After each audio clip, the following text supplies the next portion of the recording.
नमस्कार दोस्तों, आज के इस वीडियो में बात करेंगे उत्तर प्रदेश श्रृंखला के अंतर्गत उत्तर प्रदेश की प्रमुख नदियों के बारे में।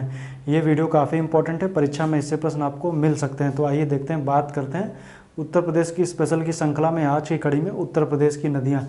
तो दरअसल जो ये वीडियो है ये आगामी परीक्षा के पर्पज़ से इम्पोर्टेंट है, और इससे पहले मैंने यूपी स्पेशल की प्लेलिस्ट मैंने बना रखी है, आप लोग जा करके उसको भी देख सकते हैं। नहीं तो ये जो नई श्रृंखला है ये पुरानी श्रृंखला का अपडेटेड वर्जन है, इसमें कई सारे फैक्ट आपको नए मिलेंगे और बहुत से कुछ ऐसे चैप्टर भी मैं इसमें बताऊंगा जो मैंने पहले कवर नहीं किए थे। तो आइए देखते हैं, बात करेंगे उत्तर प्रदेश की नदियों के बारे में। तो आइए शुरू करते हैं। सबसे पहले बात करेंगे कि जो उत्तर प्रदेश की नदियों को देखेंगे तो मुख्य रूप से यहाँ पर जो नदियाँ पाई जाती हैं वो दो पाई जाती हैं, एक है यमुना, दूसरी है गंगा। तो यमुना और गंगा की सहायक नदियाँ ही जो है वो पूरी तरीके से यूपी में आपको फैली हुई देखने को मिलती हैं, चाहे वो गंगा हो चाहे वो यमुना हो। तो शुरुआत करेंगे गंगा से कि आखिर गंगा कहाँ से निकलती है, उसकी कौन कौन सी सहायक नदियाँ हैं, उनके बारे में हम चर्चा करेंगे। तो आइए सबसे पहले देखते हैं गंगा। तो गंगा की बात करेंगे तो गंगोत्री ग्लेशियर से निकलती, वो तो आप जानते ही हैं, लेकिन उसके बाद में आप ये जो देख रहे हैं मैप में, जो ये वाली नदी है ये आपको गंगा दिख रही है, ये क्या गंगा नदी दिख रही है। तो गंगा नदी निकलती कहाँ से, गंगोत्री ग्लेशियर से मैंने बता दिया। उसके बाद में हरिद्वार में मैदानी क्षेत्र में, लेकिन वो सब हम इसमें नहीं बताएंगे, हम यूपी के पर्पज़ से इसमें बताएंगे। तो यूपी की बात करेंगे तो ये जो नदी है वो बिजनौर के पास से यूपी में प्रवेश करती है और बिजनौर से लेकर के बलिया तक ये नदी यूपी में बहती है।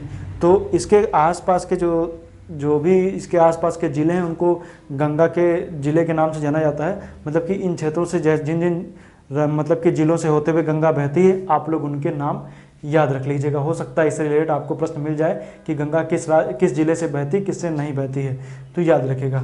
तो बिजनौर से होते हुए कहाँ तक, ये बलिया तक के बहती है। अब इसमें देखेंगे तो इसकी जो सहायक नदियों की बात करेंगे तो रामगंगा है, गोमती है, घाघरा है, राप्ती है, घाघरा है और गंडक है। तो राप्ती चूंकि घाघरा की सहायक नदी तो इसकी नहीं है। तो आइए देखते हैं, सबसे पहले बात करेंगे रामगंगा की। तो रामगंगा नदी जो है उसका उद्गम जो होता है वो दूधतोली से उद्गम होता है और कालागढ़ बिजनौर के पास से ये यूपी में प्रवेश करती है। कहाँ से, कालागढ़ यूपी से बिजनौर में प्रवेश करती है। और याद रखिएगा कहाँ से, कालागढ़ बिजनौर से प्रवेश करती है और कन्नौज के पास में ये गंगा नदी में मिल जाती है। तो कहाँ पे, कन्नौज के पास ये रामगंगा नदी ये गंगा नदी में मिल जाती है। दूसरी नदी जो है वो है गोमती। गोमती पीलीभीत की फुलहार झील से निकलती है। वहाँ से निकलने के बाद में जो ये नदी है ये याद रखिएगा ये मैदानी क्षेत्र से निकलती है, यहीं से पीलीभीत के पास में फुलहार झील से ये निकलती है। उसके बाद में कैथी नामक स्थान पड़ता है, कहाँ, गाजीपुर में कैथी नामक स्थान है, वहाँ पर यह नदी गंगा में मिल जाती है। इसी की एक सहायक नदी इसको बोलते हैं सई। लखनऊ, जौनपुर ये सब इसी नदी के किनारे पर स्थित हैं। लखनऊ हो गया, जौनपुर हो गया, ये सब इसी नदी के किनारे पर स्थित हैं। अटाला मस्जिद फेमस है जौनपुर की, आप जान रहे हैं ना, वो याद रखें। अब इसके बाद में देखेंगे तो घाघरा नदी है। मापचा, चुंगो, हिमनद तिब्बत से निकलती है, बहराइच और लखीमपुर की सीमा बनाते हुए ये नदी यूपी में प्रवेश करती है। और ये फैजाबाद में इसको सरयू के नाम से जाना जाता है और छपरा में जो ये नदी है वो गंगा में मिल जाती है। तो इसमें और भी देखेंगे तो इसकी सहायक नदियों की बात करेंगे तो काली नदी इसकी सहायक नदी है, जो गौरी गंगा मिलान हिमनद से निकलती है और बसरा सीतापुर के पास में ये घाघरा में ये मिल जाती है। इसको यहाँ पर इससे पहले देखेंगे तो ये तो काली नदी हो गई, इसको करनाली भी बोलते हैं, इस नदी को। और ये आगे चल करके घाघरा बोलते हैं और इसको अयोध्या के पास में इसको सरयू के नाम से जाना जाता है। और फैजाबाद का या इसको आप अयोध्या ही कर लीजिए, अयोध्या में सरयू में और छपरा में गंगा नदी मिल जाती है। काली नदी की बात मैंने बता दिया, गौरी गंगा मिलान हिमनद से निकलती है और बसरा सीतापुर के पास में ये मिल जाती घाघरा में। इसके बाद में है ये राप्ती नदी। राप्ती नदी जो है रुकमपेट नेपाल से निकलती है और उससे निकलने के बाद में ये बरहज देवरिया के पास में यहाँ पे जगह प्रति इसको बोलते हैं बरहज। यहाँ पर क्या होती है, ये मिल जाती है किसमें, ये मिल जाती है घाघरा में। तो काली नदी और राप्ती नदी ये दोनों किसकी सहायक नदियाँ हैं, घाघरा की सहायक नदियाँ हैं। और राप्ती की सहायक नदी क्या है, ये किसी की सहायक नदी, इसको बोलते हैं रोहिणी क्या है, इसी की सहायक नदी है, किसकी, राप्ती की। अब नेक्स्ट बात करेंगे गंडक की।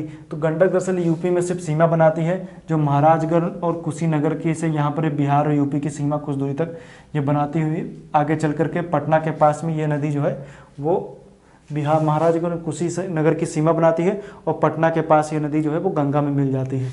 तो ये हो गई गंडक। फिर बात करेंगे यमुना की, मुख्य नदी की बात करेंगे तो ये हो गई यमुना।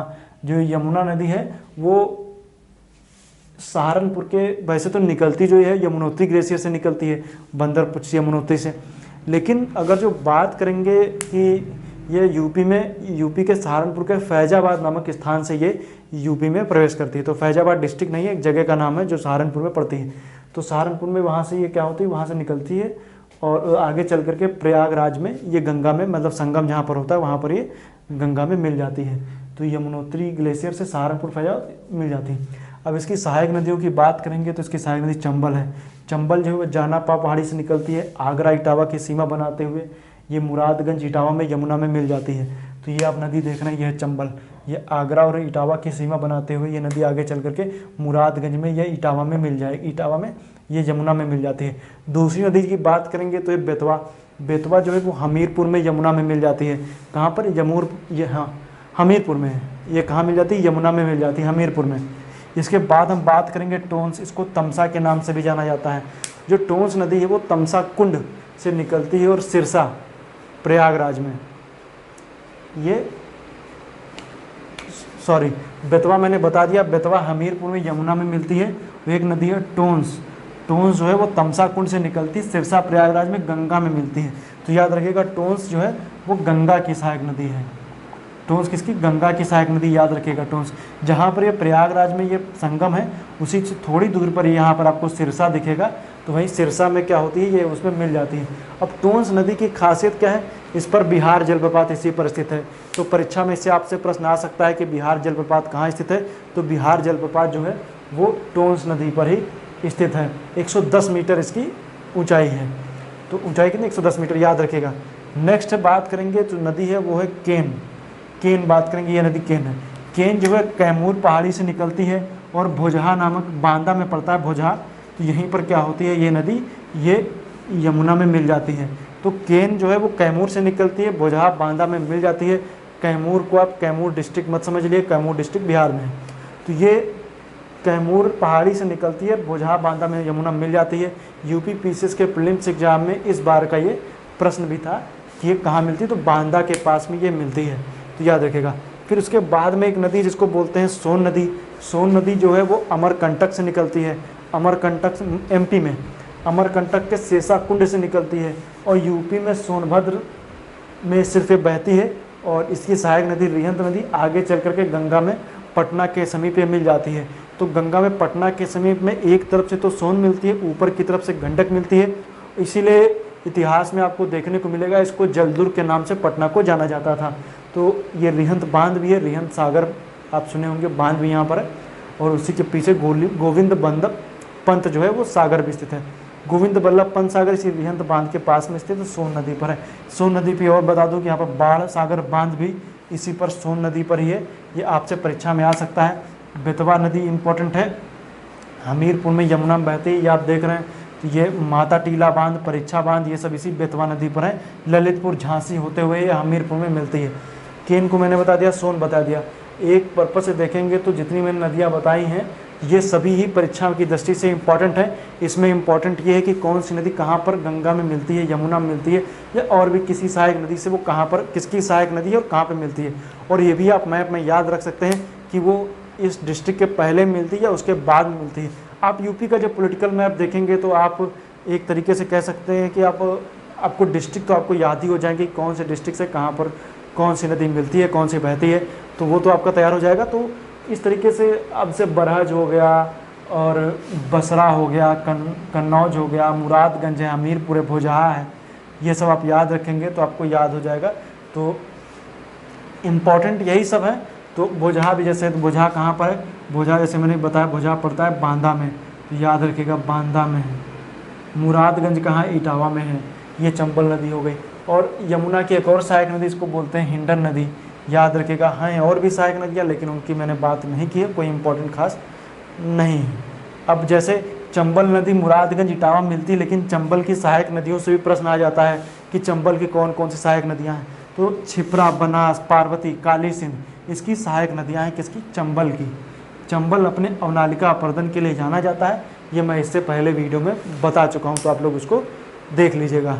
तो आज के इस वीडियो में इतना है। उम्मीद करता हूँ वीडियो आपको अच्छा लगा होगा। उम्मीद अच्छा लगा है तो अपने मित्रों के साथ शेयर कीजिए। तो आज के लिए इतना ही।